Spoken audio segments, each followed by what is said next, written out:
Welcome to Kenton Teaches. Enjoy the video. In this video, I will show how to learn karate at home step by step. Start by clearing a small practice space and set a consistent schedule for daily practice lasting 20 to 45 minutes. Focus on posture, breathing, and basic stance alignment before adding strikes. Warm up gently, practice foundational blocks and punches slowly, and use short drills to build muscle memory and confidence over time. Begin each session with posture checks and a 3-minute breathing warm-up to center your focus. Drill front stance, horse stance, and back stance with attention to hip alignment and weight distribution. Add straight punches, knife hand strikes, and inside, outside, and downward blocks using controlled motion.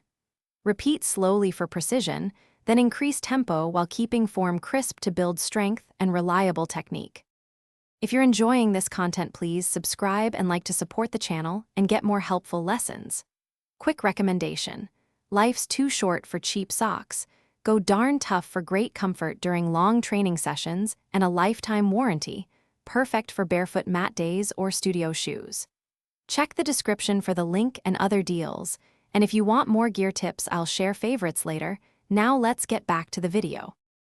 Structure practice into short focus segments that target one skill at a time, like 30 to 60-second micro drills for stance or punches. Record or use a mirror to spot alignment issues and make small corrections after each set. Add mobility work, 1/4 splits progressions, and interval cardio 2 times a week to support power and endurance, keeping progress measurable and manageable as skills improve. Thanks for watching. Please subscribe if this video was helpful.